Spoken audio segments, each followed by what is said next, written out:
বিশ্বকাপের নকআউট পর্বে ফুটবল বিশ্ব দেখল শতাব্দীর এক অন্যতম অঘটন। 5 বারের বিশ্ব চ্যাম্পিয়ন ব্রাজিলকে 2-1 গোলে হারিয়ে প্রথমবারের মতো কোয়ার্টার ফাইনালে উঠল নরওয়ে। ব্রাজিলের বিপক্ষে জোড়া গোল করে নরওয়েকে প্রথমবারের মতো কোয়ার্টার ফাইনালে তোলার পাশাপাশি নিজের গোল সংখ্যাও 7-এ নিয়ে গেছেন আর্লিং ব্রাট হল্যান্ড। আর এই 7 গোল নিয়ে তিনি উঠে এসেছেন আর্জেন্টিনার লিওনেল মেসি ও ফ্রান্সের কিলিয়ান এমবাপ্পের পাশে।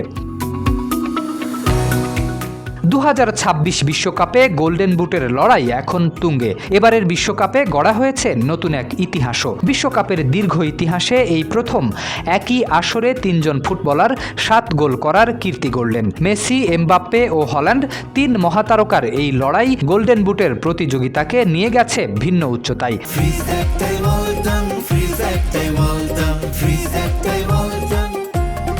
ব্রাজিলের বিপক্ষে ম্যাচের ৭৯তম মিনিটে প্রথম গোল করেন হল্যান্ড। এরপর যোগ করার সময়ে বক্সের বাইরে থেকে বাঁ পায়ের নিখুঁত শটে নিজের দ্বিতীয় গোলটি করেন তিনি। তার জোড়া গোলেই 2-1 ব্যবধানে জয় পেয়ে ইতিহাসে প্রথমবারের মতো বিশ্বকাপের শেষ 8-এ জায়গা করে নেয় নরওয়ে।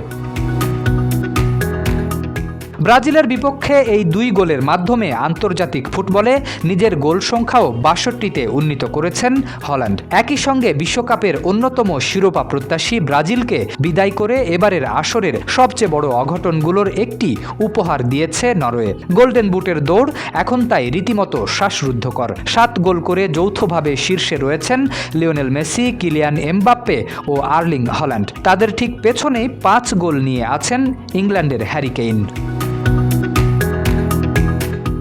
এদিকে 4টি করে গোল করেছেন ফ্রান্সের ওসমান দেমবেলে, স্পেনের মিকেল ওয়াইরসাবাল, ব্রাজিলের ভিনিসিউস জুনিয়র এবং সেনেগালের ইসমাইলা সার। নকআউট পর্ব যত এগুবে ততই জমে উঠবে বিশ্বকাপের সবচেয়ে আকর্ষণীয় ব্যক্তিগত লড়াই গোল্ডেন বুটের দৌড়। এখন দেখার বিষয় শেষ পর্যন্ত মেসি, এমবাপ্পে নাকি হল্যান্ড কার পায়ে উঠবে বিশ্বকাপের সর্বোচ্চ গোলদাতার মুকুট, নাকি শেষ মুহূর্তে চমক দেখাবেন অন্য কোনো তারকা।